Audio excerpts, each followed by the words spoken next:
Bem-vindo à Tribo TDAH, o podcast que perfoca na sua vida. Eu sou a Tata Finoto. Esse é o podcast para você que é desatento, hiperativo e impulsivo e deseja descobrir mais sobre o transtorno de déficit de atenção e hiperatividade. Essa é a nossa tribo, nosso lugar para aprendermos juntos, sem julgamentos. Aqui também tem espaço para quem não é TDAH, mas quer nos entender melhor. Hoje, nós vamos abrir uma roda de conversa para discutir sobre TDAH, masking e mirroring. Então, venha discutir como afeta o TDAH autistas e pessoas com superdotação e outras comorbidades.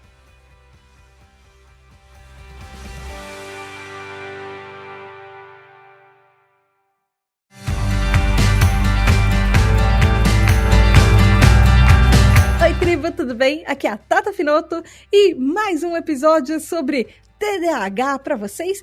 E como os episódios do mês passado eles foram tanto sucesso entre vocês e também entre o nosso grupo de apoiadores da Tribo TDAH, então esse tema foi o tema mais votado do mês para a gente voltar em mais 2 episódios desse mês para continuar falando sobre masking e mirroring, só que dessa vez vai ser um episódio diferente, porque nós temos convidados aqui hoje. Mas antes de apresentar os convidados, eu quero lembrar uns recadinhos para vocês. Vocês também podem, que estão ouvindo, entrar no nosso grupo secreto de apoiadores e falar com mais de 190, nós estamos chegando a 200 apoiadores, nós já chegamos e depois já voltamos para 190 e vários de novo, mas a gente está naquele, chega nos 200 e pouquinhos, volta aos 190 e pouquinhos, apoiadores TDAHs lá no grupo exclusivo e votar nos temas, escolher quem vai participar dos episódios, ou você pode participar dos episódios, pode mandar perguntas para os episódios, ouvir seu nome, receber parabéns, enfim, vá lá em apoia.se/tributdh, lá no Apoia-se. E também os apoiadores da Tribo TDAH recebem parabéns nos meses aniversários deles. Os nossos aniversariantes do mês são Tiele, que fez aniversário dia 4 de junho, Juliana Costa, que fez aniversário dia 5 de junho, Felipe Rocha, que fez aniversário dia 7 de junho, e também Vicky, que também fez aniversário dia 7 de junho. Parabéns, parabéns, parabéns, parabéns! Muitas, muitas, muitas felicidades para vocês e beijos especiais da Tata. E aqui, como eu falei no começo do episódio, nós estamos com convidados hoje. Nós estamos aqui com 2 pessoas maravilhosas, são meus amigos, eu tenho orgulho de falar que eles são meus amigos, tá? Eles são do podcast Distraídos, são a equipe do podcast Distraídos, que são a Alpi Montenegro, ela é influencer sobre neurodivergências, ela é TDAH, ela é autista, ela também é AHSD, ou seja, tem altas habilidades e superdotação, ela é negra e ela é LGBT, e também o Eric Mota, que é TDAH, é jornalista, ele trabalhou na Band, ele trabalhou no Congresso em Foco, no Instituto Socioambiental, também é fundador lá do Regra dos Terços, que é um portal que fala, tem podcasts, enfim. Bem-vindos! Oi, Alpi! Oi, gente! TDAH Hypers! Eu tô emocionado de estar aqui. Eu vi a Tata fazendo a abertura, chega lá que meus olhos, não tem nem roupa, Tata Finoto. Ao vivaço! No caso, a gente, né, tá assistindo aqui. A gente tá tendo o privilégio de assistir a Tata. Gente, essa voz tem rosto. Essa voz, eu juro pra vocês, essa voz tem rosto. Mas eu preciso ler porque eu tenho medo de esquecer. Mas a gente lê a nossa abertura toda vez. Eu leio. Então, só que eu tô há 3 anos fazendo exatamente as mesmas aberturas. Eu sei ela decor. Eu consigo falar no meu sonho. Só que eu preciso ler porque uma hora eu engasgo e eu esqueço. De repente, do nada, dá um branco. Tem uma coisa chamada TDAH, sabe, Tata? Então, já ouviu falar? Já, e tem uma coisa chamada mascarar o TDAH. Escrever coisas pra você não esquecer que você sabe decor. É o quê? É uma máscara. E a gente tá aqui pra falar disso. Desculpa me distrair, não, tô brincando. Antes do episódio começar, a gente vai tentar ser o mais descontraído possível. Não sei, é uma conversa entre 3 TDAHs, isso daqui pode ter rumos que a gente não espera, mas eu quero, assim como nos outros episódios do mês passado, fazer um alerta de gatilho. A gente provavelmente vai tocar em temas mais emotivos, que podem ser sensíveis para algumas pessoas. Muito provavelmente não são os melhores episódios para você ouvir em locais públicos. Principalmente porque os últimos 2 episódios sobre masking e mirroring a quantidade de pessoas que falaram que elas choraram e se debulharam em lágrimas com os episódios foi gigantesca, então eu deixo só pra deixar um aviso, você pode ser uma pessoa que não chora e tudo bem, tá tudo bem não se emocionar, tá tudo bem isso não mexer com você e você só ouvir por ouvir, mas pode ser que mexa, enfim, eu acho melhor, só por segurança, deixar esse aviso aqui.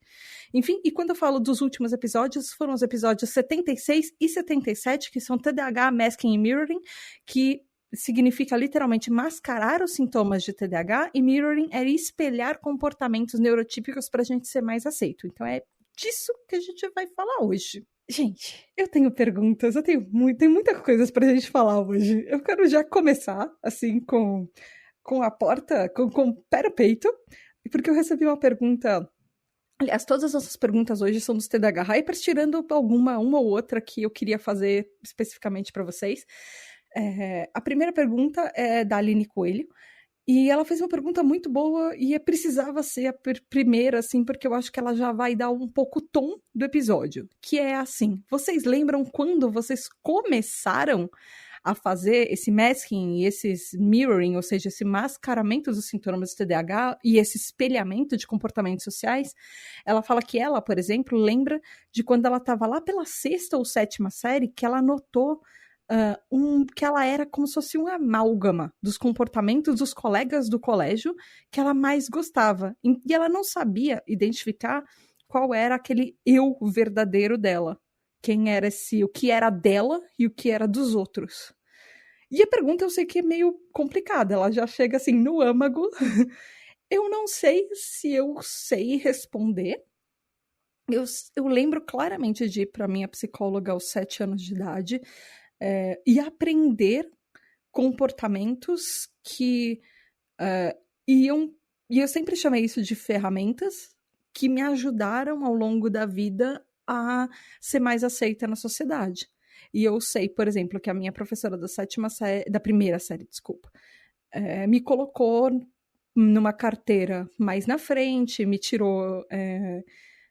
lápis, caneta, essas coisas que eram coloridinhas e tinham brinquedinhos e que me atrapalhavam para poder prestar atenção. Isso conscientemente talvez seja uma das primeiras coisas que eu lembro que até eu fui obrigada a fazer para me adaptar, tirando comportamentos do tipo, quando eu era criança eu via o que os meus amigos faziam, eu achava legal, e já que eles faziam e todo mundo gostava deles, eu queria fazer também, e eu quebrei 5, 6 dentes no parquinho por causa disso. Imitando os comportamentos que os meus coleguinhas faziam, porque eu bati a boca no brinquedo de metal, enfim, elas foram meus dentinhos para areia. Mas eu acho que é uma coisa muito intrínseca na gente. A gente começa talvez desde cedo. Como é que foi com vocês? Eu lembro quando a conta chegou, pra ser mais preciso. Eu lembro quando... Porque com certeza, como você boleto disse... físico, assim? Tipo isso. Só que em forma de depressão. O que acontece, né? Com certeza, desde sempre, eu fiz masking pra me adaptar aos ambientes. Mas eu lembro quando a conta chegou, porque foi quando eu exagerei. Foi, digamos, uma dose cavalar de masking. O que acontece? Quando eu tinha... Desde os 14 eu trabalho, né? Vim de uma família muito humilde e tal, então sempre trabalhei. E como eu tinha meu próprio dinheiro, eu ajudava em casa, mas o que sobrava, minha mãe me deixava muito livre. E com isso eu comecei a ir para estádio de futebol, eu torço pro Atlético Paranaense, e eu comecei a ir nos jogos, virei sócio na época, todo o meu dinheiro era para ir, que sobrava, né, tirando o que eu ajudava em casa, era pro Atlético. Calma, eu perdi que idade que você tinha. Eu tinha uns 14, 15 quando eu comecei. Tá. Eu comecei a trabalhar com 14 e eu já era... Não, então eu já comecei com 14. Mas com 15 foi quando o bagulho ficou louco. Porque o que acontece? Então eu comecei pra jogo com torcida organizada. E aí, ao mesmo tempo em que isso tava rolando, eu tava no colégio, comecei a estudar à noite, e aí aquela galera, né, à noite, vamos dizer, uma galera que não segue exatamente as regras, né? E eu lembro que eu comecei a andar com essas duas turmas. De um lado, os fanáticos, de outro, que é a torcida organizada do Atlético, do outro, essa galera do meu colégio. E eu lembro que eu nunca briguei com torcida, porque eu sempre fui muito medroso por fazer qualquer coisa errada.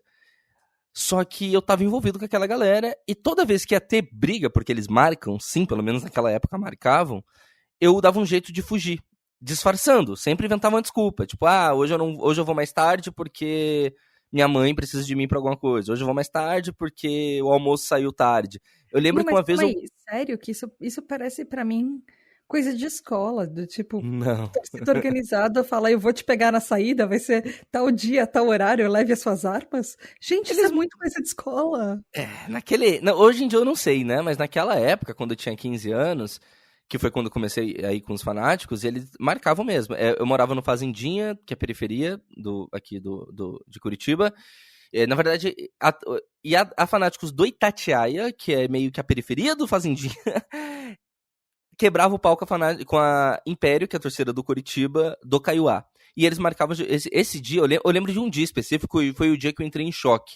Porque eles marcaram no terminal do Fazendinha. Marca a hora mesmo, marca a agenda. E aí, não sei como, e aí eu não sei porque eu não participava desses rolês, mas eles marcam quando vão se pegar na porrada. E nesse dia eu lembro que eles passavam exatamente em frente à minha casa, e a desculpa que eu usei nesse dia, eu lembro que foi que o almoço saiu tarde. Só que na verdade não, eu que me enrolei pra almoçar mais tarde, porque eu não queria, porque eu não sei. Gente, eu não sei dar soco, eu não sei. A última vez que eu dei um soco na minha vida, eu tava na 8ª série, eu já não sabia brigar nessa época. Hoje em dia, então, eu sou um bosta elevado ao cubo. Nesse sentido de briga, ainda bem, né? Me orgulho disso. E aí, eles tentaram. Eu lembro que eles passaram, eu inventei essa desculpa, e eu tava com um prato na mão, porque eu tava me enrolando pra eles passarem e eu não poder ir.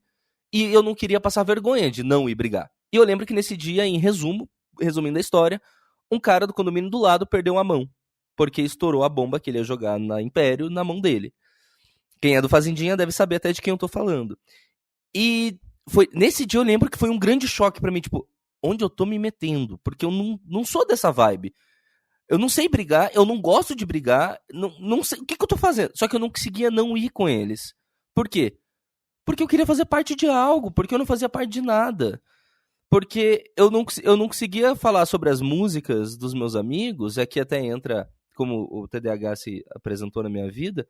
Eu não conseguia falar sobre os meus amigos, sobre as músicas da MTV, porque eu não conseguia entender o inglês e eu não conseguia aprender. E se eu ia na Lan House, que eu não tinha internet, e lia a letra de uma música, eu esquecia em 15 segundos. Então, meus amigos falavam de banda X, banda Y, música tal, eu não participava. Meus amigos falavam dos times, dos elencos, né, dos jogadores de cada time, eu não lembrava de jogador nem do Atlético, quanto mais dos outros. Os meus amigos falavam sobre qualquer coisa, eu não conseguia decorar o filme que eu assisti ontem. Então, isso foi fazendo com que eu ficasse sem tribo.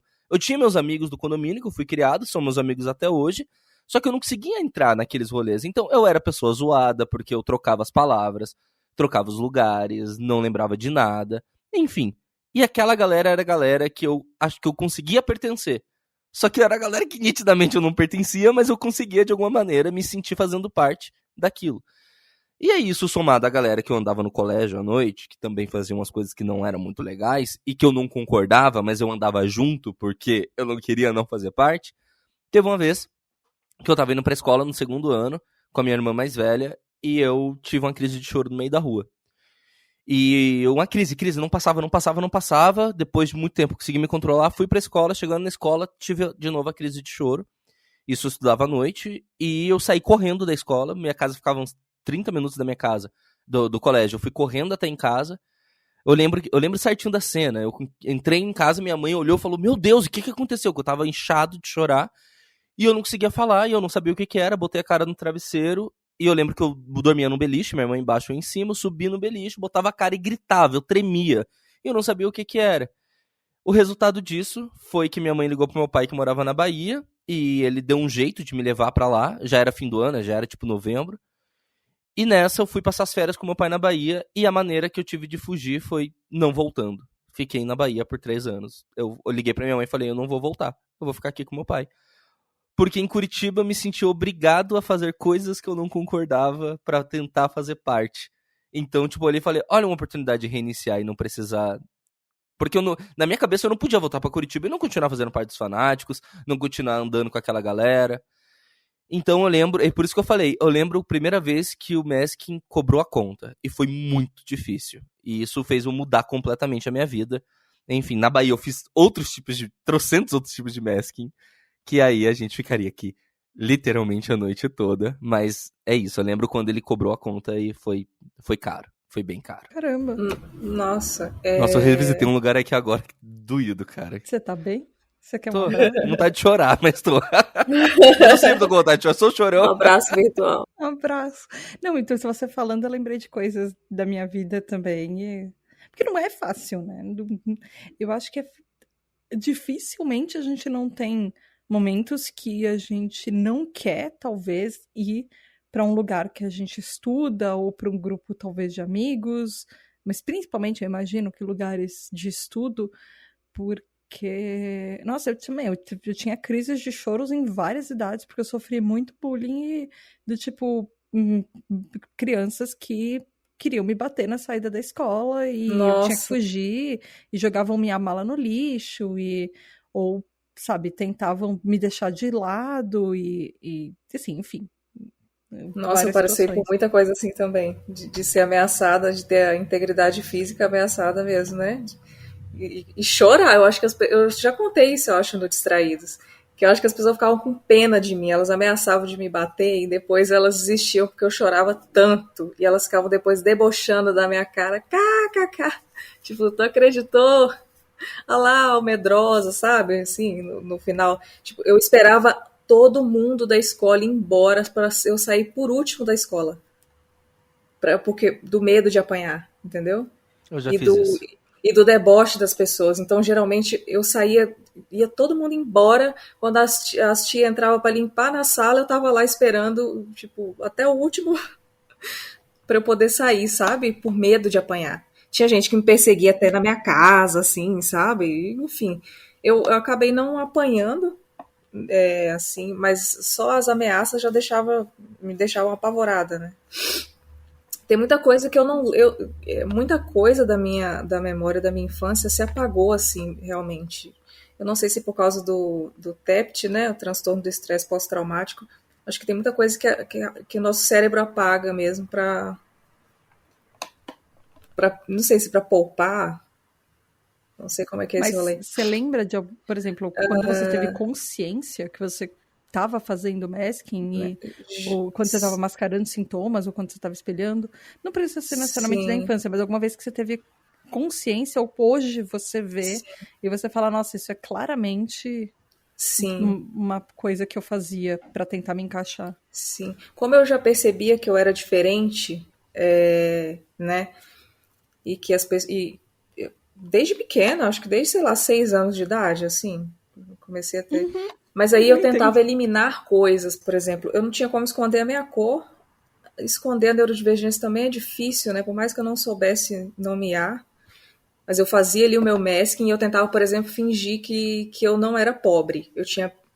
Eu pensava, pelo menos isso as pessoas têm que, sabe? Eu tentava eliminar as coisas e passar despercebida também como pessoa preta. Eu tentava meio que, assim, sabe? Rir das piadas que faziam. Eu entrava ali no. Só que isso acabava me fazendo muito mal, né? Mas eu fingia bastante, imitava as pessoas para ser aceita, né? O comportamento neurotípico, assim. Enfim, eu não sei se eu respondi a pergunta, acho que Não sim, né? respondeu, queria até emendar em uma pergunta que eu queria fazer para você, e eu tenho uma outra para você, Eric, mas eu vou deixar essa para depois, que eu quero emendar num gancho que a Alpin falou, que assim, você falou que por você ser mulher negra, que ou você ser pobre também, e pelo menos Sim, veio sim. mais humilde, e você assim, você nas redes sociais, você é abertamente uma mulher lésbica.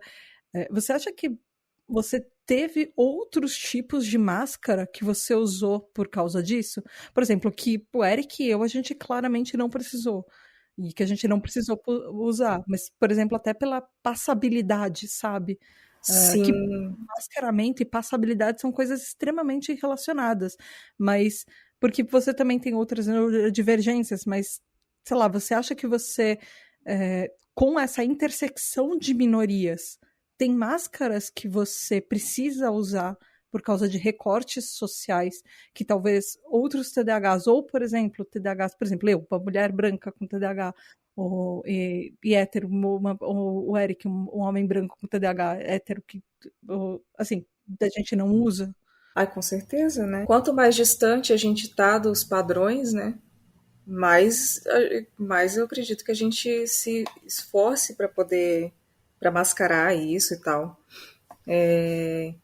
Então, e eu sou autista também, né? No caso, vocês são TDAHs, então eu sou autista também, então tem mais esse peso, assim, né? Mas no caso da cor eu não tenho como esconder, né? Então eu sempre me esforcei muito sempre fiz muito masking com relação ao autismo, né? Esconder os stimmings, e tentar segurar ao máximo as minhas crises, né? E em público, assim, desde criança, tentar fingir que eu estava ok naqueles nos espaços que eu estava ocupando, seja escola, seja... Mas eu não conseguia muito também. Chegava um momento que eu explodia, assim, que eu tinha um meltdown. E, inclusive, e aí sofria por causa disso, né? O preconceito das pessoas, né? De olhar... Pessoa preta geralmente tendem a colocar a gente nessa caixinha do agressivo, né? Da pessoa descontrolada, né? Por ser mulher também, né, eles colocam isso, olha lá. Então, aí eu me Você queria perdi aqui, fugir peraí. daquele estereótipo, por exemplo, da mulher negra barraqueira. Ai, sim, Porque é um sim, clichê que não sim, necessariamente é a verdade, mas qualquer pessoa pode ser uma pessoa barraqueira, mas existe um clichê que é muito sim, associado. exatamente. Da mulher preta raivosa, né, e tal. E, pô, eu ia falar um negócio e esqueci, como sempre. Na hora que você esqueceu, eu puxei essa porque achei que podia ajudar a lembrar. Sim, aí eu lembrei e esqueci de novo. Ai, é Viu sobre porque a isso, gente tem aquele TDAH. sonzinho no Distraídos, Tata? Acontece muito entre eu e a Alpen. Não, comigo acontece também, mas como eu tô gravando sozinha, eu pauso. Aí eu leio o que tá Ah, escrito na pauta. Me ver gravando podcast é a coisa mais monótona do universo, porque eu demoro 2 horas para gravar um episódio de uma. E porque eu vou pausando. Aí eu tenho que lembrar o que eu ia falar. Pra Aí eu pauso de retomar. novo. entendi, Ma- entendi. Mas como é que você vê, assim, os recortes, por exemplo, essa interseccionalidade de recortes? Porque em várias outras minorias as pessoas não falam de saúde mental. Eu raramente vejo, por exemplo, uma pauta, por exemplo, a gente tá no mês do orgulho LGBT. Eu não vejo falando sobre saúde mental, por exemplo, para pessoas LGBTs ou um recorte TDAH ou autista para pessoas LGBTs, por exemplo. Mesma coisa no mês da consciência negra, por exemplo. E assim, são meses extremamente importantes, são datas de conscientização extremamente importantes, mas eu queria ver talvez mais interseccionalidade, mas eu estou falando de um lugar de muito privilégio. Eu não sei se talvez tenha muito mais agora e eu que não saiba. Pois é, eu até vejo a galera LGBT e Mas tal, pontual. falando. Eu vejo pessoas São coisas. que são Sim, pontualmente de mais de uma minoria falando sobre isso por causa do lugar de fala delas. Não, sim. por exemplo, do movimento como um todo. E eu sofri muito preconceito e sofro em todos esses espaços, né? Na comunidade preta, comunidade LGBT e tal, porque tem muito capacitismo, né? Psicofobia. Então, eu sempre estive num não lugar, né? Até eu descobrir que eu era autista e TDAH, eu não tinha muito o meu grupinho, assim, sabe? Que todo mundo geralmente tem um grupinho ali com amigos e tal, com pessoas que você se identifica. E eu me lembro que por mais que eu fosse preta, eu não me identificava por completo com as pessoas pretas como eu. Por mais que eu fosse lésbica, tinha algo que faltava também, sabe? E eu percebia o preconceito, né, das pessoas. Então, quando eu descobri que eu era neurodivergente, aí foi a virada assim para mim. Eu pensei, agora eu sei por que eu sou assim, e tem pessoas parecidas comigo no mundo, sabe? Que foi quando eu comecei a tentar me livrar um pouco do masking, né? Mas é muito difícil porque a gente se acostuma a fazer masking a vida toda, né? Uhum, sim. Eu queria até aproveitar, e Eric, quando você falou, por exemplo, que você estava. Você sentia que você precisava ir naqueles lugares com a torcida organizada, com seus amigos de colégio, fazer coisas que você não concordava. Você sente que isso, por exemplo, era uma máscara que você usava que, por exemplo, tem influências de coisas que Alpen e eu não passamos? Por exemplo, por ser homem. Porque existe, a gente sabe que, querendo ou não, existe, por exemplo, um lugar de masculinidade tóxica na sociedade. Então, se você é um cara e você não sabe brigar, se você é um cara e você não, sei lá, pula na oportunidade de, às vezes, violência, ou mostrar que você, poxa, é o cara, sabe? Você sente que talvez isso pode influenciar, talvez até hoje, ou me influenciou naquela época no seu masking, ou até no mirroring, no como você espelhava os comportamentos das pessoas que você andava para ser aceito naqueles grupos? Absolutamente sim, Tata. É até na sexualidade, né? O homem, ele tem que... Teve uma fase que foi justamente quando eu saí do ensino fundamental, que era naquela época 8ª série, pro ensino médio, que era o primeiro ano, que eu já acho que vai até o 9º, né? Daí entra o ensino médio. Eu lembro que foi um momento de virada na minha vida. E foi aí, inclusive, que eu comecei, né? Ir pra torcida e tal. Que foi o momento que eu falei, chega, eu não vou mais ser o oprimido, eu não vou mais apanhar, eu não vou mais sofrer, eu vou encarar. E engraçado que a partir de então eu nunca mais briguei, como eu falei, né? A última vez que eu dei um soco tava sério. Mas daí eu comecei a encarar tudo e todos. Antes eu era um medroso, e a partir desse momento eu passei a ser o cara que bate de frente, mesmo morrendo de medo. Só que ninguém sabia que eu tava morrendo de medo. E então sim, e nessa fase, eu lembro que eu comecei a ficar com muitas meninas no colégio, e aí eu virei meio tipo o cara que pegava, cada semana tava ficando com uma menina, outra menina, e ninguém imaginava o que eu passava internamente, sabe? Porque a verdade é que eu fazia tudo aquilo literalmente pra ser aceito. Ficava com várias garotas pra ser aceito, sabe? E tanto era pra ser aceito que eu sempre namorava. Eu ficava com a menina, pedia em namoro, conhecia os pais, por mais que dali 1, 2 semanas eu terminasse, eu tinha namorado essa menina. Porque eu sempre fui muito certinho, minha vida inteira. E aí eu tentava ser aquele cara... O que é legal? Ser o garanhão. Então eu vou ser o garanhão. E eu era o garanhão. E aí agora, o que é legal? O legal é você ser brabo, você ser violento, você encarar qualquer um. Então eu vou encarar qualquer um. E aí eu lembro que eu comecei a fazer isso. E sim, primeiro, sim, é muito do machismo, com certeza muito, inclusive, principalmente essa questão da torcida organizada. Só que é engraçado, porque eu amo ir em jogo, até hoje. Eu voltei a ser sócio do Atlético esse ano. Eu amo ficar no meio da torcida organizada dentro do estádio.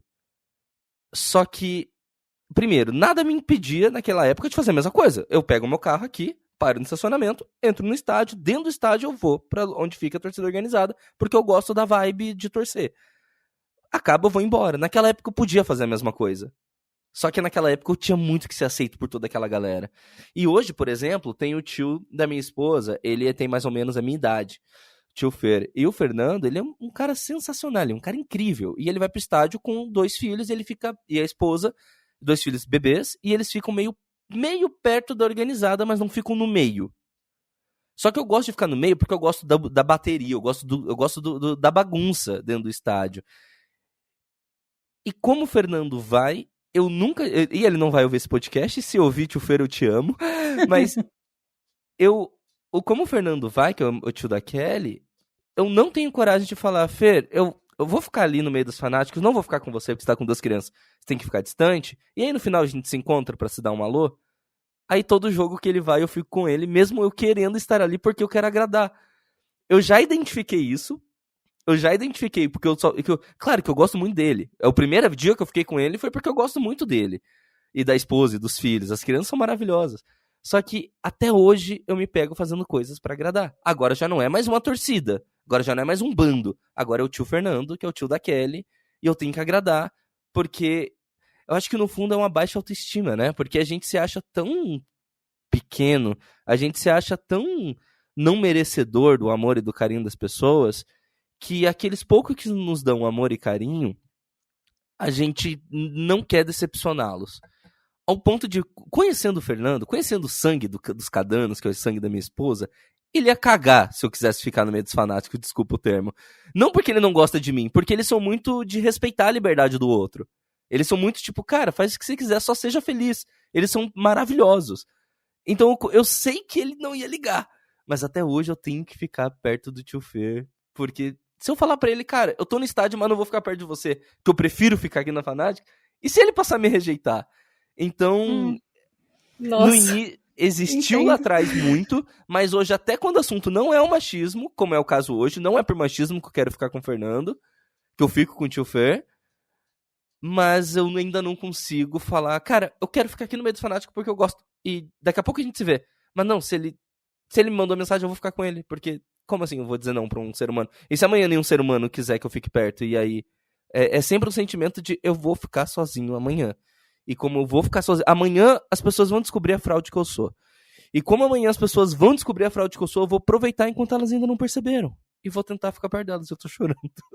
É incrível, né? Porque apesar de todo o masking que a gente faz, a gente cresce se sentindo muito sozinho, porque... Muito. E aí, quando alguém nos dá uma atenção, a gente tende a ser meio que devoto daquela pessoa, né? Nossa. A gente dá tudo de si, e às vezes eu fico me perguntando o quão solícita, o quão amável eu sou, e o quanto isso é masking, sabe? Eu Nossa, sou sim. fofa mesmo. Total, Eu sou de fato uma pessoa fofa, eu me transformei numa pessoa fofa para eu ser aceita, para eu chegar de uma forma mais suave, mais sutil para as pessoas e elas me aceitarem, sabe? Sou eu tenho medo de falar, de ser ríspida para as pessoas não gostarem de mim. Inclusive, eu acabei de sair de uma consulta com a psicóloga e hoje eu ouvi que eu descobri que eu tô trabalhando muito mais da minha conta, porque ela falou que eu tô... E eu entendo que... Nossa, gente, isso é muito verdade. Ela falou pra mim, sabe aquela coisa que a pessoa te fala e você...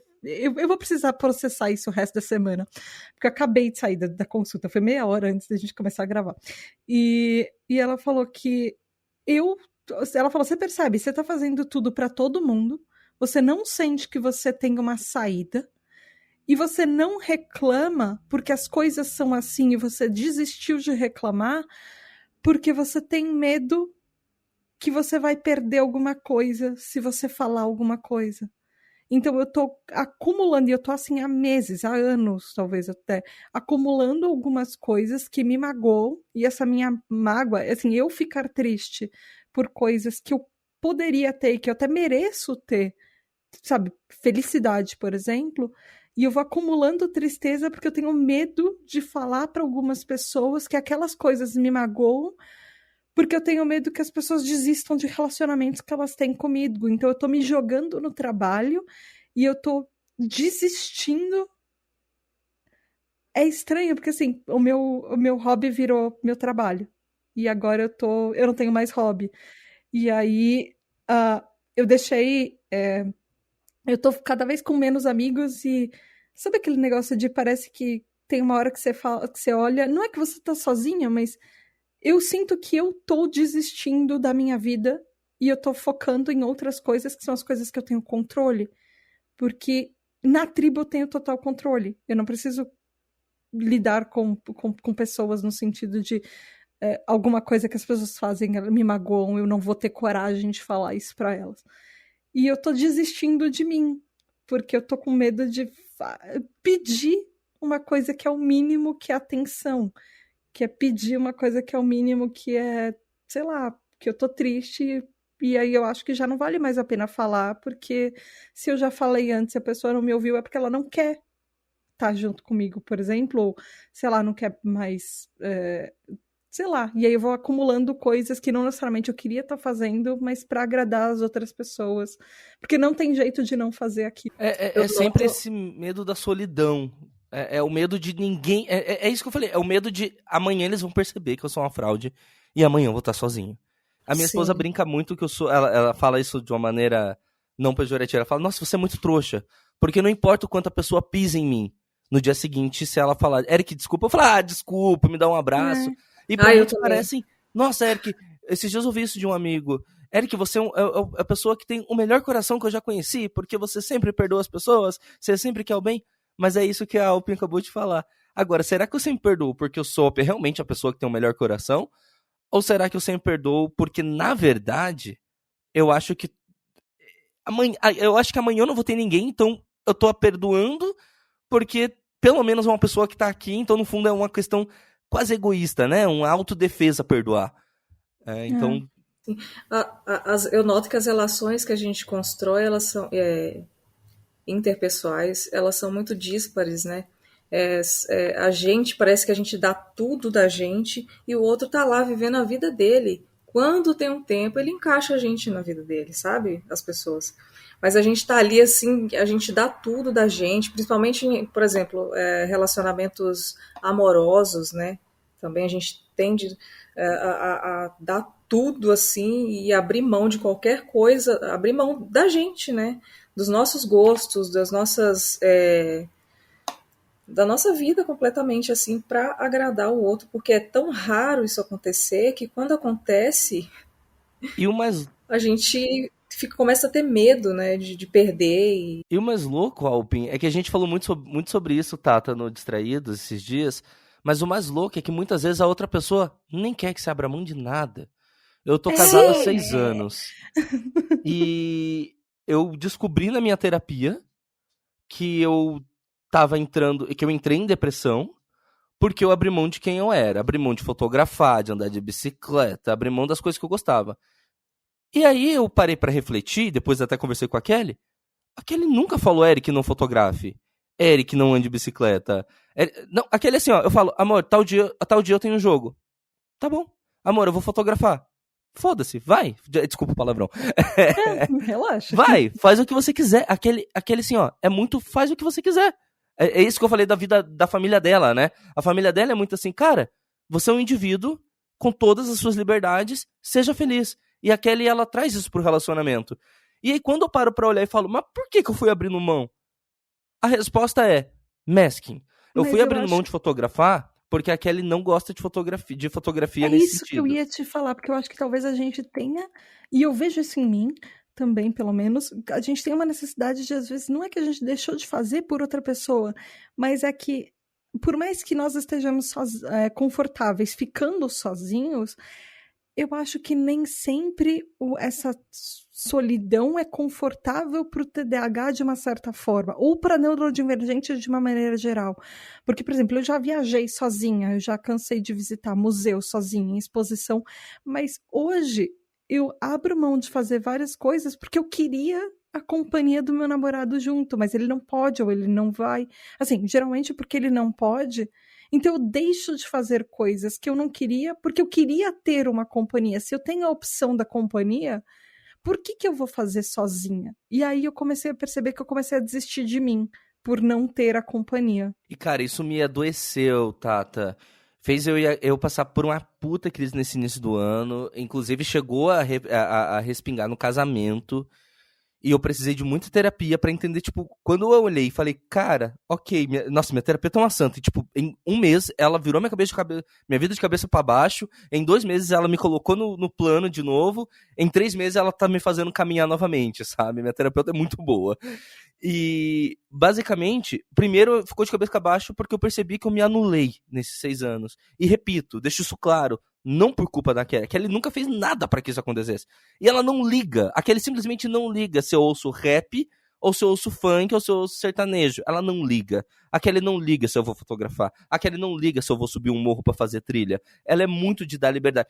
E daí quando eu olho, mas por que eu fui parando? É só porque ela não gosta. E se ela não gosta de, sei lá, de banda independente, eu fui parando de ouvir banda independente. A Kelly não gosta de resenha musical, eu fui parando de escrever resenha musical, porque quando eu apresentava, ela falava, ah, legal, só não é meu estilo. Opa, não é do teu estilo, então parei. Enfim, e no final isso me adoeceu. Eu tô me recuperando agora. Tipo, a gente passou por uma crise assim, mas tá tudo bem hoje em dia, no nosso casamento.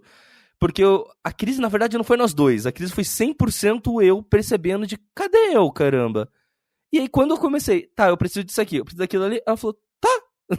Daí eu percebi que a gente faz isso com a gente mesmo. Por medo. E por que eu falei masking? Eu vou encerrar, porque você já falei demais. Por que eu falei que é A gente masking? tá longe de encerrar, tá? Não, vou encerrar essa minha oração aqui. Por que eu falei em masking? Porque a Kelly, ela é o que eu chamo de jornalista padrão. Ela é aquela jornalista séria que lê um relatório, que chega uma peça do Supremo Tribunal Federal, ela lê a peça jurídica, e aí ela vai atrás dos dados da pesquisa, e aí ela passa 3 dias mergulhada naquilo. Ela é a jornalista tradicional. A jornalista tradicional. E eu sempre fui o cara mais porra louca, que fala em gírias, que gosta da barba grande, do cabelo de qualquer jeito, que usa jaquetão. Resultado. Quando eu casei com a Kelly, os amigos dela eram todos iguais a ela. A galera tem amigos nossos que é da Globo News, amigos que é da chefe na Band, lá em São Paulo, amigo que é da Record, amigo... E é tudo uma galera da Folha, e é tudo uma galera que anda nesse padrão, porque eles são desse padrão. O que eu fiz? Abandonei Virou completamente o mundo independente, a fotografia, a música, a trilha, né? Virei a Kelly com barba. E aí, isso cobrou um preço absurdo. E, repito, tudo porque eu fiz o meu masking, porque eu queria me encaixar entre os amigos dela. São pessoas maravilhosas, que eu amo de paixão, são meus grandes amigos, mas eu não preciso ser igual a eles. E eu demorei pra perceber. 6 anos. 6 anos. Eu percebi, eu cheguei nos 30, passei dos 30, e aí eu fui perceber que eu me anulei a vida inteira, porque eu fiz masking a vida inteira, eu procurei a vida inteira ser aceita pelas pessoas. E aí, o meu relacionamento, que eu tô agora, né, ele me proporcionou, ele fez um efeito contrário, né, porque ele me proporcionou olhar para mim mesma, né, a me conhecer. E aí, a me descobrir longe, um pouco distante do masking, né. E daí eu comecei a ficar confusa, porque eu pensei, mas... Tá, e agora o que eu faço com isso? Já que eu não preciso me fingir que eu sou outra pessoa, né? E agora? Eu entrei numa crise existencial horrível por causa disso. Eu não sei se já aconteceu com vocês também, no caso da Tata, não sei. E... Bom, eu perdi aqui o que eu queria falar para complementar isso, mas aí a Tata corta. Mas aí daqui a pouco volta. Deixa eu aproveitar, tem uma pergunta, inclusive uma pergunta muito boa, do Fábio Coutinho. Ele falou assim: seria possível que uma pessoa TDAH sem diagnóstico não tão preocupada de enmascarar os sintomas, enfim, e para passar a imagem para as pessoas que ela é uma pessoa muito organizada, super eficiente, uma pessoa infalível, que ela seja capaz de conseguir o foco nas tarefas importantes, mesmo que sejam entediantes, no passo de não parecer TDAH? Eu acho que o TDAH sempre cobra o preço. Eu acho impossível um TDAH ter o foco de um neurotípico por pura força de vontade, porque a gente sabe que não é força de vontade. Mas assim, é possível a gente mascarar para os outros, mas eu sempre me questiono quão bem será que a gente está mascarando as coisas, se é realmente eficiente. Eu sei que eu já consegui mascarar a depressão em mais de uma vez.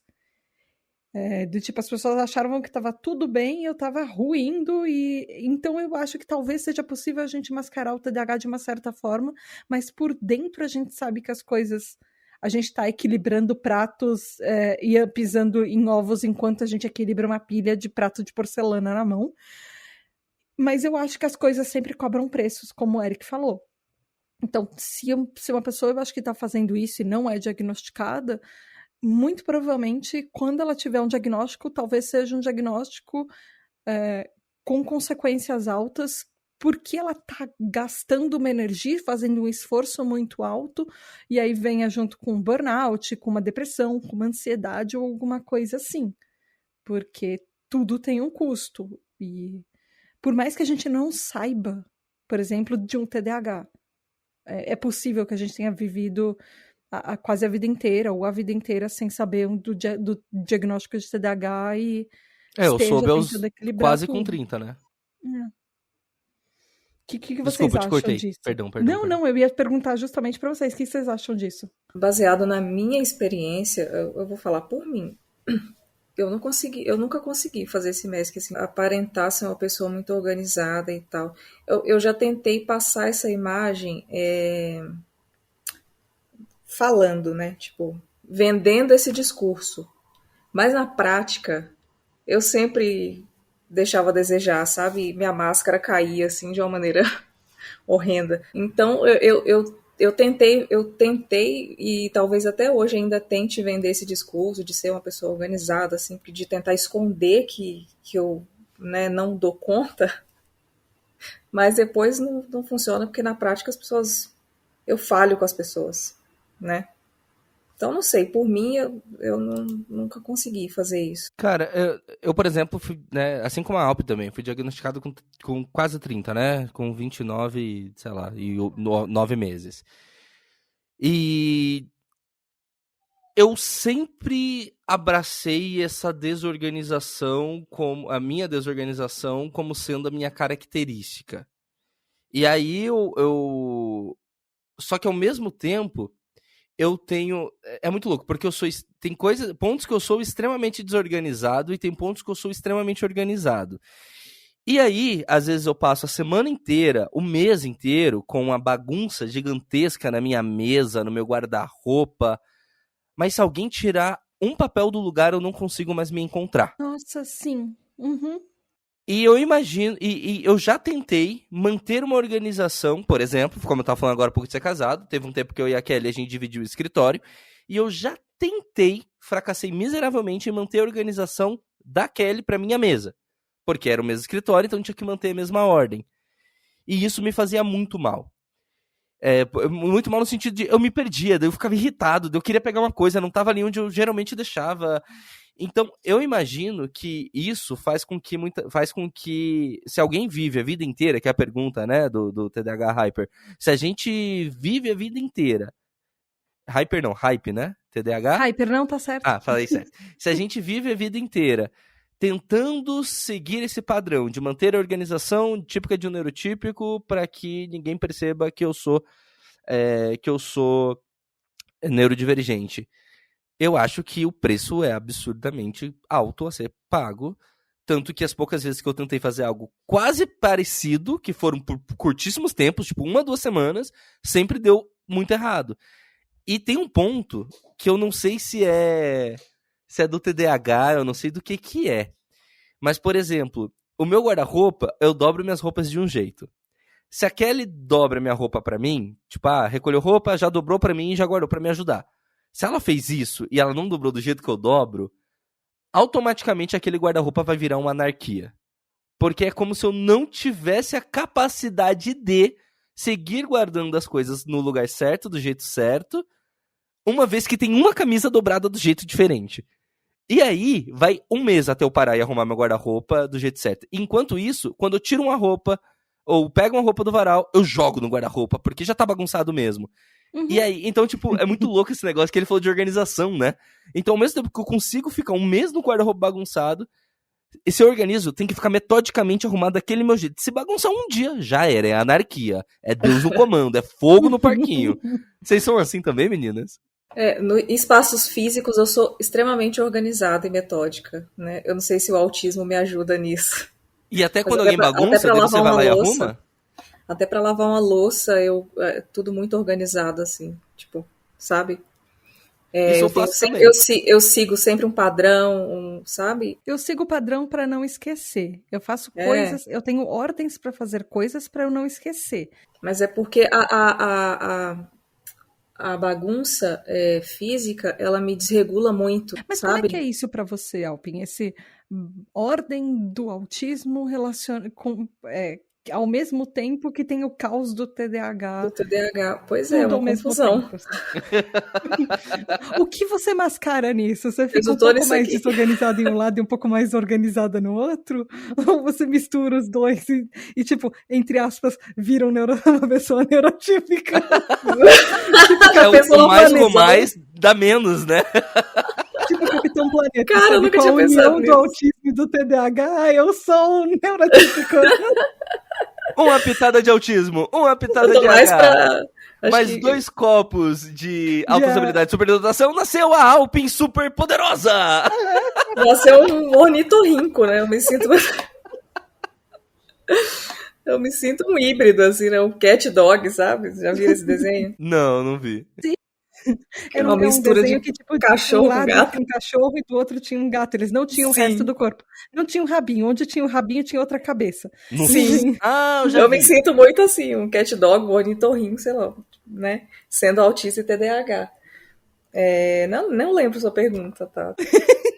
Não, eu Se tô você- falando da parte da organização, tipo, porque são coisas meio parecem opostas, assim, a Pois é. organização de um e do outro.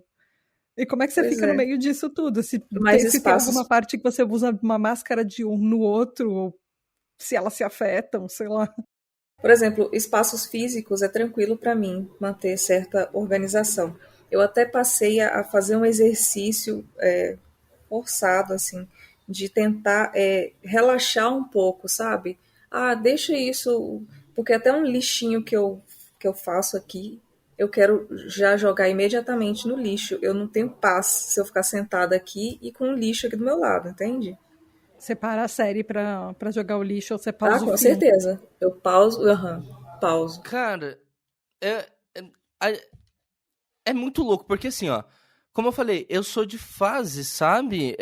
Por exemplo, agora o meu escritório é na sala, né? As meninas estão me vendo enquanto a gente grava esse podcast pra vocês e elas estão vendo. Eu tô na sala. A meu escritório ficou na sala. E nesse momento, desde que a gente se mudou há, sei lá, quase 2 meses, qualquer bagunça na sala me incomoda muito. Ao ponto de eu parar de trabalhar e dobrar o cobertor. Se ele tá no sofá o cobertor, que a gente mora em Curitiba, a gente fica no sofá com o cobertor, eu tenho que parar, dobrar e guardar. E aí, se tem louça, eu tenho que parar e lavar. Sim. Mas eu nunca tinha sido assim. Que a coisa é o milagre da casa nova. Porque quando você... As coisas... Eu acho que talvez tenha um ponto de quando a gente finalmente organiza as coisas, como a gente já se conhece e sabe que do zero ao caos levam 3 segundos, então se a gente manter organizado, elas vão ficar organizadas. Comigo era muito assim. Eu tenho um problema absurdo para fazer, por exemplo, arrumar armários. Então, quando eu morava com a minha mãe era obcecada por, de 6 em 6 meses, ela fazia uma limpeza em todos os armários e às vezes eu estava fora de casa trabalhando e aí ela e a faxineira pegavam e colocavam o meu armário abaixo e reorganizavam tudo. Eu entrava em caos, eu entrava em pânico, eu não achava, porque eu tinha um sistema, eu tenho sistemas. Então, uma gaveta é para blusa sem manga, outra blusa é para blusas de manga comprida, blusa de manga curta, depois e aí eu faço pilhas, e essa é a pilha da blusa preta, essa é a pilha da blusa azul, essa é a pilha da blusa cor-de-rosa, essa é a pilha da blusa outras cores, sei lá, enfim. Essa é de na panificadora e essa aqui é pra sair. As de ficar em casa. Essa do esporte, essa é de dormir. Exato, essa é a gaveta do pijama, essa é a gaveta de roupa para ficar em casa e essa é outra para casa alguma eventual vez que eu vá na academia. Mas se alguém organizava o meu armário, aí eu começava a jogar tudo, porque eu não ia reorganizar. E saía do meu sistema. Desregula muito a gente. Isso que eu falei mais cedo, é isso. Que daí eu falei que eu fico aqui levantando. Mas eu já percebi. Mas na casa nova você já organizou, entendeu? Tá do seu jeito. Então, se você ficar uma coisa desorganizada, vai ser mais fácil acumular 2 e 3 e 5. Porque é isso que acontece, que daí eu já percebi que, sei lá, se vai acontecendo as coisas e as coisas vão ficando espalhadas por qualquer motivo, parece que para de me incomodar. Então é uma coisa que agora tá me incomodando, meu Deus, eu só consigo pensar nisso. E que daqui a, como você falou, Tata, em 10 segundos é uma coisa que eu caguei. Tipo, meu guarda-roupa, hoje, meu guarda-roupa tá lindo. Só que ele passou 2 semanas extremamente bagunçado, porque a Kelly fez um favor pra mim, não estou reclamando, de dobrar as roupas. Só que ela dobra de um jeito, eu dobro de outro. E como ela guardou... Gente, perceba, ela guardou dobrada. Não é que ela largou. Ela amassou, ela não fez uma bolinha e jogou todo carinho do mundo. E ela botou dobrada a camisa em cima de camisa. Só que é isso, saiu daquela minha lógica de camisa de sair, camisa de dormir, camisa de esporte, camisa de levar o Joey pra passear, que não é de sair, mas também não é de ficar em casa. Ela só alterou essa ordem e a maneira que ela dobra é diferente. Resultado, virou um caos. Porque daí não sei o que acontece. Aí eu tiro a camisa e vou guardar. Eu não vou guardar. Eu vou jogar. Por quê? Porque Deus quer.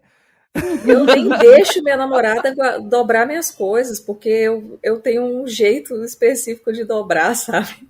Eu nem deixo, porque senão vira esse caos aí. Eu acho que então a gente entra na pergunta da Mari Mendes, que ela fala assim, tem como confundir masking com alguma adaptação saudável que a gente faz para viver num mundo neurotípico? E se tem, como diferenciar? Masking é sempre ruim? Eu acho que não, assim, por exemplo, essas são exemplos de meio que máscaras que a gente faz. Organização é uma coisa que a gente é obrigado a fazer. E nem sempre é natural do TDAH ser uma pessoa organizada. Então, a organização é sei lá, eu vejo como um masking saudável, que a gente se adaptou e mascara a desorganização, o caos do TDAH para viver na sociedade. E ele pode ser saudável, mas quem pode ser os dois. O negócio é o quanto ele... Eu acho que talvez seja muito, por exemplo, o diagnóstico de TDAH, o quanto ele influencia na nossa vida, quanto ele pode beirar uma coisa obsessiva e uma coisa que tá prejudicando a gente, o quanto ele pode ser saudável. Masking pode ser saudável, a gente deixar coisas organizadas é ok, é em ordem. O negócio é quando ele se torna, sei lá, obsessivo, uma organização obsessiva, ele pode não ser tão saudável assim, talvez. Como é que vocês veem momento isso? Que tira sua paz ali, né? Porque, assim, masking, até neurotípicos fazem, né? Faz parte da existência humana, né? É intrínseco a gente, eu acho, né? A gente mascara algumas coisas e com cada pessoa a gente se comporta de uma maneira diferente, tal, de acordo com o quão confortável ou desconfortável a gente sinta e tal. E a gente, desculpa, Não, mas você falou exatamente o que a Tata Tata disse. Alguém complete aí. Não, você falou exatamente o que a Tata disse no último episódio, nos 2 últimos, sobre a roda de amigos que você falou, Tata. De levar, juntar 2 rodas de amigos e eles ficarem, pera, mas quem que é essa? Essa não é a Tata. Porque a cada roda você faz um masking pra se adaptar àquela roda. Mas eu tenho um exemplo de masking bom. Eu tenho esse jeito todo porra louca que eu tenho, que eu sou, que falo gira e tal, todo bagunçado. Quando eu fui repórter da Band, eu fiz um masking com meus colegas de TV. E aí eu era o cara que tinha cabelo curto, barba bem feita, andava de terno e gravata e falava na TV, você me via falando. Claro que tinha muito do meu DNA, dessa coisa um pouco mais... Tem um gingado da Bahia, né, pai? Que tá no meu sangue. Mas, apesar do sotaque, gente, eu sou baiano, só que eu fui criado em Curitiba, infelizmente. Eu gosto, curitibanos não me matem, mas eu prefiro minha Bahia. Tata, eu não aguento ver uma polêmica que eu agarro, entendeu? Você já deve ter percebido isso. Eu procuro, assim, ó, ninguém tá falando, Eric, brigue com toda Curitiba enquanto você mora em Curitiba. Aí o que o Eric faz? Procura uma treta com curitibanos. Só porque sim, só porque Deus quer. E aí, eu na Band, apesar de ter um jeito um pouco mais solto do que a maioria dos meus colegas, eu fiz masking. O que foi bom, me fez crescer profissionalmente. Então é isso, eu acho que existe sim um masking que é positivo. Acho que a gente não pode... Não, eu sou 100% autêntico, eu não mudo porque sou eu, Não, isso é ser ignorante. Isso é você ser uma pessoa não disposta a evoluir. Então existe pode ser tanto 100% que viver autêntico e continuar fazendo masking. Não, porque existe um que a sociedade vai sim te exigir. Existe ambiente que você tem que entrar, por exemplo, dentro do plenário da Câmara, você só entra de terno e gravata. Não adianta você querer ser, mas eu trabalho em um site que eu não apareço, então eu vou de jaqueta. Legal, só que você não vai entrar. Então, assim, a sociedade exige alguns maskings que você vai ter que vestir, parceiro.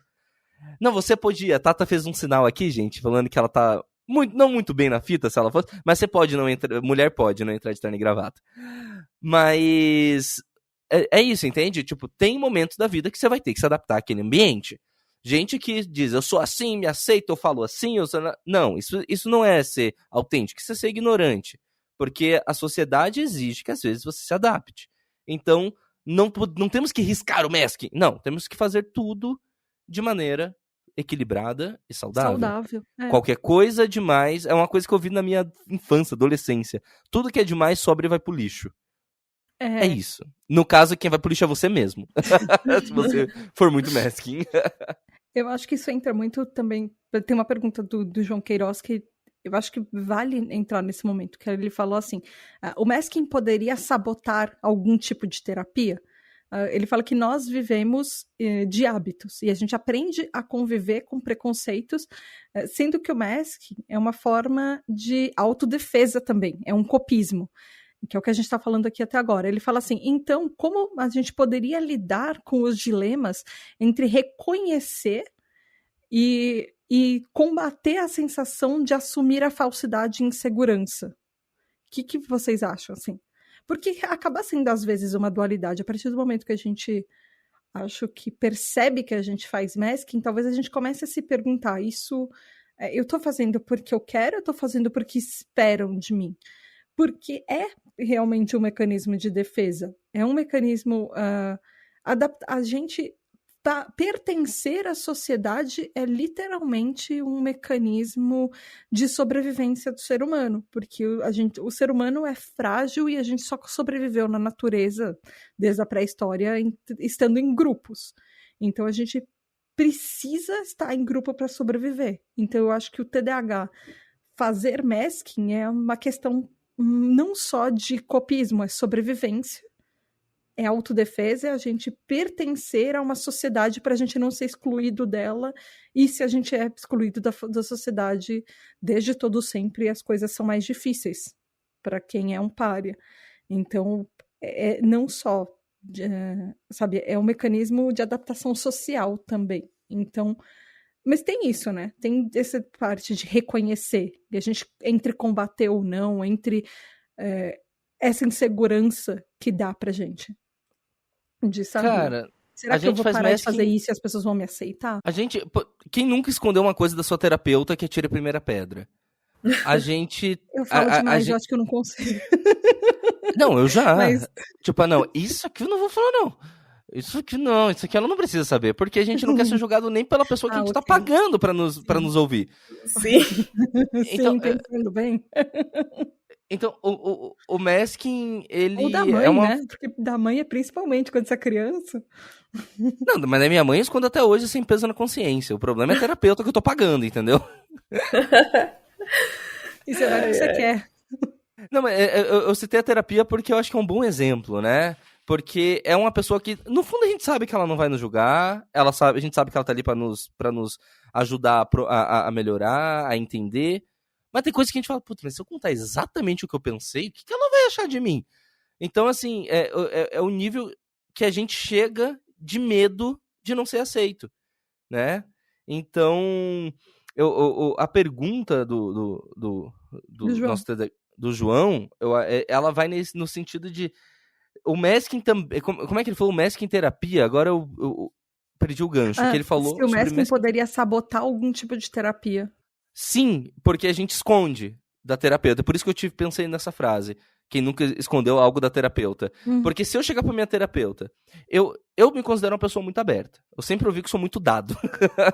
Coisa que muitos TDAH já devem ter ouvido. Então, no meu primeiro terapia, eu sentei com a minha terapeuta e falei, o negócio é o seguinte, na minha infância meu trauma foi esse, aconteceu isso, eu me abro. Só que se eu me abrisse um pouquinho mais, se eu não contasse aquela coisa que eu não quero que ela me julgue, com certeza seria mais fácil pra mim lidar com muitas situações. Então, acho que sim, o masking pode sabotar, né? E, infelizmente, como eu disse, todo mundo acaba escondendo algo da própria terapeuta. Então, isso... E eu sei que ele não disse isso apenas na terapia consultório, né? Ele disse terapia da vida, mas sim, eu imagino, né? Que ele tenha dito. Vai lá. Eu quero muito comentar sobre isso, porque eu fiz muito masking no setting terapêutico. Principalmente porque no setting terapêutico, ali no ambiente terapêutico, né, na sala, porque é o seguinte, eu comecei a fazer terapia na época que eu entrei na faculdade, né, coincidentemente, antes de entrar na faculdade, 6 meses antes, eu acho. E aí, eu me lembro, aliás, eu não tô lembrando agora, minha mente deu branco aqui, peraí. Mas então,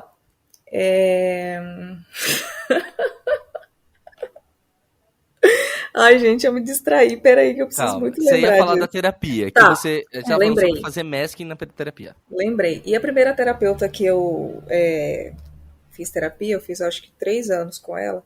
Ela era uma mulher branca. E eu sou preta, né? E aí eu escondia, eu tentava me, sei lá, esconder algumas questões, assim, que eu lidava, sabe, com preconceito, com racismo e tal. Eu fazia um masking, assim, como se eu não me importasse muito com isso, como se eu estivesse acima dessas coisas, por exemplo. Então isso foi bem marcante, assim, para mim. Depois que eu fui tomar consciência, né, de que isso atrapalha muito a gente.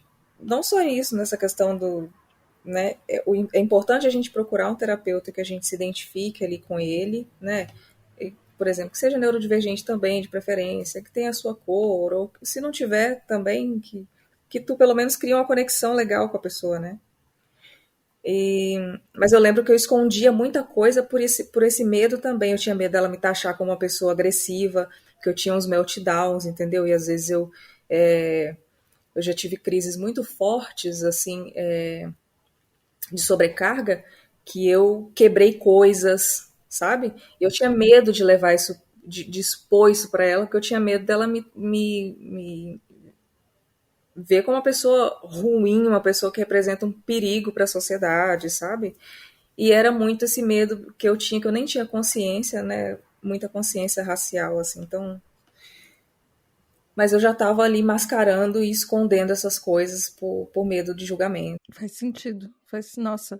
E assim, deve ter sido estressante para você se policiar em um ambiente que teoricamente não deveria ter julgamentos. E assim, até onde eu sei, a premissa de um consultório é não ter julgamento. O que você fala ali às vezes é o que saiu na hora e às vezes ajuda até você a colocar coisas para fora que...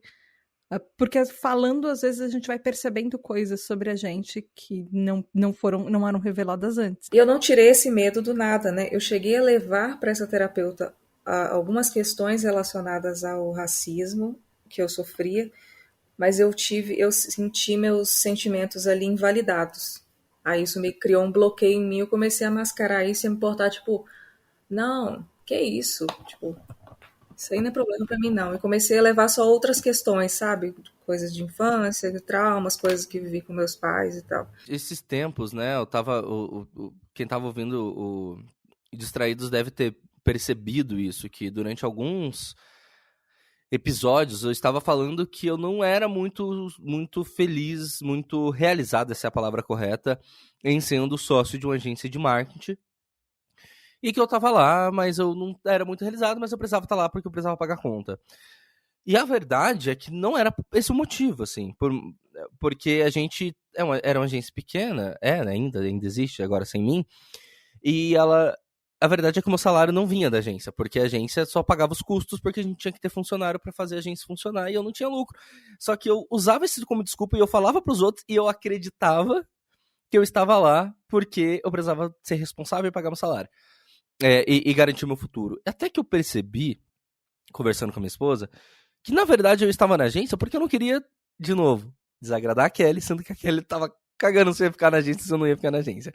Por quê? Porque eu falava, não, porque eu comecei isso aqui, porque realmente fui eu que comecei a agência e eu chamei a Kelly e a Eileen como sócias. E se eu abrir mão, eu vou estar abandonando as duas. E eu sempre começo e não termino as coisas. Então eu não posso abandonar e deixar as duas na mão. E com isso eu fui ficando em um lugar, sendo que eu sabia que eu tinha que me dedicar ao meu site, para quem não sabe tem um site chamado regradosterço.com.br, acessem, eu sabia que eu tinha que me dedicar ao meu site, eu sabia que esse é o meu momento de me dedicar ao meu site, por vários motivos, é um momento que eu preciso me dedicar a esse site, e eu estava dividindo as minhas energias com outro negócio que eu nem queria fazer parte, mas só porque eu não queria desagradar as pessoas que, no fundo, eu nem ia desagradar. Isso, gente, eu saí da sociedade, no momento que eu estou gravando esse episódio, eu saí há uma semana. Eu fiquei meses sofrendo por algo que eu não precisava. Por quê? Porque eu não queria dizer pra minha esposa que eu ia sair da sociedade com ela. Sendo que, na verdade, pra ela é mó bom, porque agora que eu saí, ela tem mais... Agora vai sobrar recurso pra ela ter uma grana. Porque tem um sócio a menos. Então, assim... Por que eu fiquei me sacrificando? Porque eu queria agradar. E pra vocês essa grana volta pra casa de qualquer jeito. Sim. Vai continuar ali. Não, é louco, porque eu tô com 30 anos, gente. Tipo, já não sou mais... Eu sei que eu não sou uma pessoa muito, né, com muita vida. 30 anos ainda é muito jovem. E assim, você que é millennial é jovem, tá? Eu tô com 30 anos. Tipo, teria dado. O certo era já ter dado o tempo de eu entender lá quando eu tinha 15, quando eu tive aquela crise de choro, que eu tinha que parar de tentar viver segundo o que eu achava que os outros queriam que eu vivesse. Porque é isso. Não é que os outros queriam que eu vivesse. É o que eu achava que os outros queriam que eu vivesse. E hoje, 15 anos depois, ou seja, o dobro do meu tempo de vida aqui na Terra, daquele período a hoje, dobrou-se. E eu continuo fazendo masking. Eu percebi recentemente que eu faço muito masking também nas minhas redes sociais. Porque eu acho que a minha vivência ela é um pouco densa, pesada, assim, né? E daí, às vezes, eu finjo que... Não é fingir. Às vezes, quando eu acho uma coisa... Eu penso, eu acho que isso aqui vai ser engraçado, deixa eu postar isso só pra dar uma aliviada. Aí eu posto, mas muitas vezes eu nem quero postar, sabe? Tem coisa engraçada que eu nem quero postar, mas às vezes eu vejo e penso, eu preciso postar isso pra dar um alívio cômico aqui nas minhas redes sociais, porque... ou eu estou enxergando a vida de uma maneira muito negativa, ou a minha vida de fato tem tido, né, eu tenho passado nas últimas semanas, assim, por um período muito forte de depressão, né, uma recaída e tal, e daí eu tento, sabe, no Twitter também, postar alguma coisa, eu nem tô afim, aí eu escrevo aquilo de qualquer maneira, assim, posto só porque eu fico com medo das pessoas me acharem pesada demais, sabe? E nossa, que horror, ela só fala desgraça. E daí eu percebi que eu tenho feito masking até no lugar que eu escolhi para poder falar sobre a minha vivência, sabe? E sobre o autismo, sobre o TDAH e tal. Eu me vi nessa situação e pensei, cara, que isso que tá acontecendo, sabe? Tanto que essa semana eu tirei meio que pra... Porque por mais que eu produzo conteúdo, né, e por mais que eu não poste com frequência, todos os dias eu estou estudando e escrevendo, né, eu chego a escrever 5 textos por dia, às vezes 7, sabe? Por mais que eu não poste, eu estou sempre estudando e escrevendo, né? E nesse meio tempo também, às vezes, escrevo alguma música ou componho alguma coisa também, assim, entre um estudo e outro. E aí essa semana eu tirei... E aí essa semana eu tirei para não fazer isso. Eu não estou fazendo nada além de tentar descansar minha cabeça o máximo possível. Mas eu noto que essa questão às vezes me vem assim, tipo, eu preciso pensar em alguma coisa engraçada para poder postar, para poder dar um alívio, sabe? E isso é uma maneira de mascarar também, né? Tipo, nossa, eu tô tão pesada que eu preciso... Porque eu fico achando que as pessoas vão me odiar e vão parar de consumir o meu conteúdo. E tem todas essas questões também, né? De pressão de rede social, sim.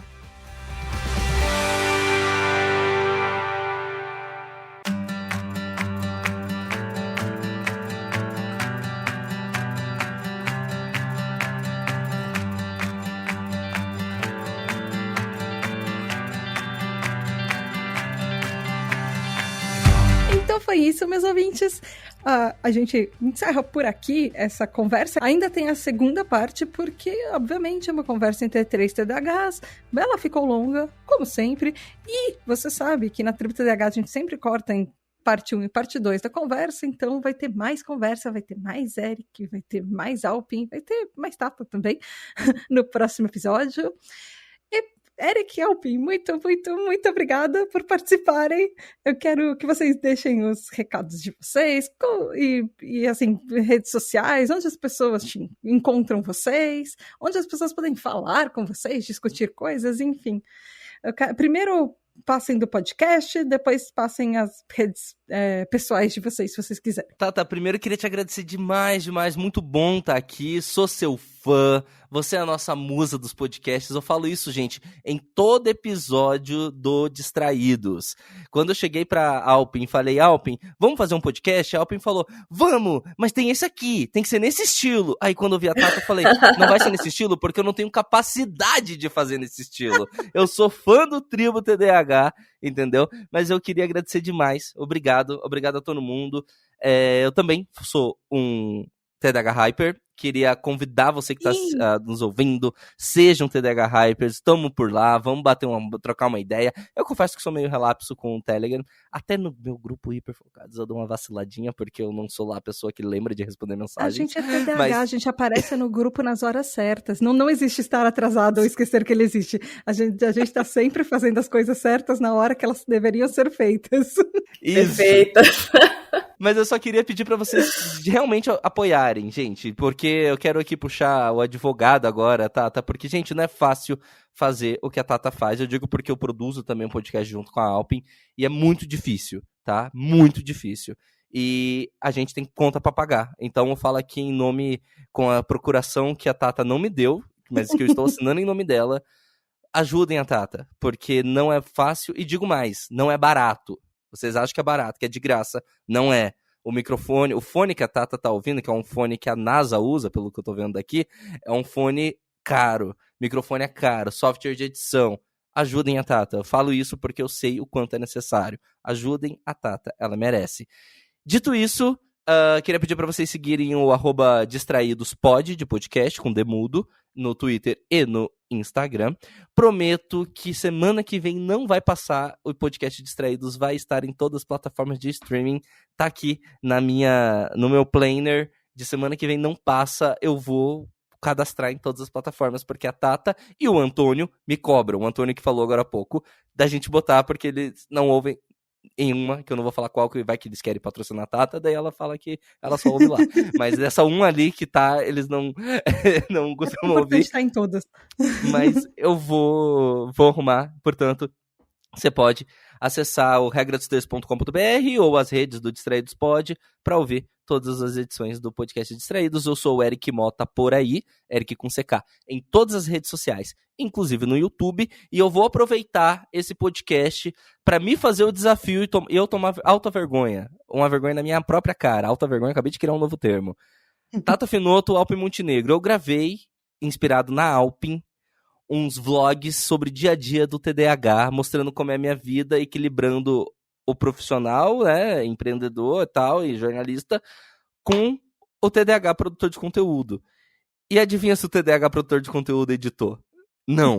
Mas então acessem Eric Mota por aí com CK, que agora que eu prometi aqui na tribo, eu vou ficar muito envergonhado se eu não botar no ar, e eu vou botar no YouTube. Todas as redes Eric Mota por aí. Falei demais, beijo. Eu sei que a gente nunca fala demais, mas... É bom lembrar que a Eric Mota por aí é a @, não é a Eric Mota por aí, do tipo por aí nas redes sociais. É Eric Mota por aí, tudo junto, Eric com CK nas redes sociais. Isso, e Mota com T só. É @Eric Mota por aí. E é isso, a gente se vê, se ouve, se fala. Beijo, prazer estar aqui. Até semana que vem. Semana que vem a gente tá aqui. Eu fiquei muito feliz com o convite, eu quero agradecer, né? Se alguém me contasse isso, sei lá, há um ano atrás, eu nunca acreditaria, né? Que eu estaria aqui hoje conversando com alguém que eu admiro tanto, que eu ouço, né? E que eu aprendi tanto sobre mim, que é tu, né, Tata? Então, assim, tá sendo incrível, foi incrível gravar esse episódio com vocês, contigo e com o Eric. E queria mandar um abraço para os TDAH Hypers, as minhas redes e para a galera do Distraídos também, né, que provavelmente vai estar ouvindo. E minhas redes sociais é @blackoutier. Eu acredito que vai estar na descrição do podcast, né? Então, acho que não vai ser difícil me encontrar por aí. Ai, gente, obrigada, de verdade. Assim, eu gosto muito de vocês, de verdade. Acompanho por vocês nas redes sociais. Nossa, eu acho que é muito recíproco. É muito recíproco. É total recíproco, assim. Eu tô nervosa, sabe? Eu tô nervosa. Quando esse episódio foi votado, eu fiquei tão feliz. Você é uma linda. Porque, secretamente, era o episódio eu tava querendo gravar e eu ia voltar. Gente, eu tenho os meus esquemas. Se alguma coisa... Eu tenho uma lista e ela... Pode ser uma lista para daqui a uns 6 anos que ela vai terminar, 4 anos talvez, mas ela é finita. Então os temas voltam para votação. E ele ia voltar para votação e eu queria. Muito obrigado, TDAH Hypers, que não precisou adiar. Um beijo, seus lindos. E obrigado, hiperfocados também. Parabéns pelas perguntas, né? A galera fez umas perguntas muito boas, muito inteligentes, assim. Nossa, gostei muito. Tô impressionado. Sim, eu cortei até as minhas, porque assim, as deles eram mais importantes. Sim, nossa, muito boas mesmo. Inclusive, como o Eric falou, você que tá ouvindo, você pode ser um TDAH Hyper, participar do grupo, que tá o Eric, inclusive. Você pode mandar as perguntas para outros episódios com participações de pessoas. De repente, inclusive, se a gente tiver episódios de rodas de conversa entre TDAH Hypers, você pode ser uma das pessoas que pode participar desses episódios. Então, vai lá em apoia.se/tribo TDAH e seja um TDAH Hyper. No próximo episódio, a gente continua essa conversa, porque a gente tem que cortar no meio, é isso. Eu vou deixar no suspense todo mundo, e eu quero saber o que vocês acharam. Vai lá nas redes sociais, @tributadh, e fala o que você achou desse episódio, o que você, sei lá, como é que você é, você sofreu bullying na escola, como é que foi a sua vida, como é que foi seu diagnóstico, você tem outras condições além de TDAH que podem ter mascarado sintomas, enfim, é isso. Beijo da Tata e até o próximo episódio. Tchau! Tchau! Tchau, gente. Meu tchau foi muito... E muito, muito, muito obrigada aos nossos queridos e incríveis apoiadores, os TDAH Hypers: Gabriel Nunes, Regiane Ribeiro, André Luiz Carvalho, Edu Caetano, Antônio Eduardo, Rafa, Daniel Jimenez, Luana dos Anjos, Rafael Nascimento, Mareu, Juliana Velma, Mari Mendes, Andréia Martins, Marina Pullen, Leonardo Loza, Aline Emia, Luiz Drummond, Lex MF, Ricardo Bruno Machado, Lígia Cassola, Lúcia, Brunner Titonelli, Samuel Eduardo, Leila Sassini, Alexandre Maia, Lucas, Mário Lúcio, Nath Ribeiro, Telo Caetano, Alessandro Torres, João Queiroz, Giovana Lima, Alexandre Presuntinho, Aline Coelho, Gustavo Petri, Juliana Costa, Val Armanelli, João Furtado, Raquel Benck, Isaac Newton, Paulo Alexandre, Maia Canal, Ana Márcia de Lima, Edson de Carvalho, Thomas Versiani, Tabita Moreira, Ananda Krishna, Diego Quinto, Sara Fernandes, Alu, Saulo Valori, Roger Lima, Julia Nagli, Matheus Braga, Gabriele Varão, Aline Ayumi, Juliana Oliveira, Jason Silva, Narcisa, Regis Nazi, Nia Luller, Gustavo Petri, Morza de Sodré, Tali, Michele Felipe Rocha, Bíblia, Ferboni, Roberta, Ana Rodrigues, Graziela Godoy, Raquel Romani, Kel Bonassoli, Giovanna Primon, Lígia Mariane, Ellen, Angeli Marina, Rebeca Nicotera, Gabriela Monteiro, Arthur Cantarella, Bruna, Jéssica, Fábio Brunetti, Juliana Cano, Júnior Zaia, Caroline Duarte, Rodrigo Nowak, Rafael Pinheiro, Paulo Augusto, Marta Martins, Caio Ivo, Cássio Plácido, Maria Luísa, Fernanda Tavares, Sabrina de Souza, Marcelo Fragoso, Marcos França, Carol Chalabi, Helena Gouveia, Maria Guizo, Diego Fiuza, Bernardo Ouro Preto, Matheus Rocha, Felipe de Moraes, Bruno Rezende, Bruno Correia, Luiz Henrique Duarte, Antônio Souza, Tony Brandão, André Barcelos, Lincoln, Amauri, Lucas Alves, Rodrigo Santana, Marilda, Titânia, Ravenata, Isis Lobo, Nicolas Rossim, Eliane Padilha, Gabriel, Thalita, Jackson Luiz, Adalto Silva, Natália Nan, Biscoito Bolacha, Ela, Gianluca, Ana Tereza, Gabriel, Felipe Eduardo, Felipe Martins, Karina, Caio Geraldini, Sofia Lopes, Gielson, Clarice Arteiro, Letícia, Raquel Lousada, Vicky, Marcele, Marco Aurélio, Fernanda Lopes, Nath, Roger Delboni, Paula Simões, Giovana, Zé, Rafael Fernando, Fábio Coutinho, Eric Mota, Ian, Marcos Antônio, Vinícius, Rodrigo, Mônica Becker, Tai, Walter, Mariana Causado, Cecília Costa, Miguel Vitor, Rafael Minato, Juliane Lima, Humberto Miranda, Maju, Lexo, Cláudio Tessarim, Gabriel Berto, Felipe Viveiros, Sandor Tomir, Vinícius Caldas, Giovana Heloíse, Milena Pauli, Guilherme Parma, Sara Campos, Bárbara Lacerda, Carolina Condé, Henrique Andrade, Flávio Jô, Bianca Souza, Natas, Abner Oliveira, Eric Alves, Karine Nunes, Ricardo Lima, Maria Helena, Lucas Tavares.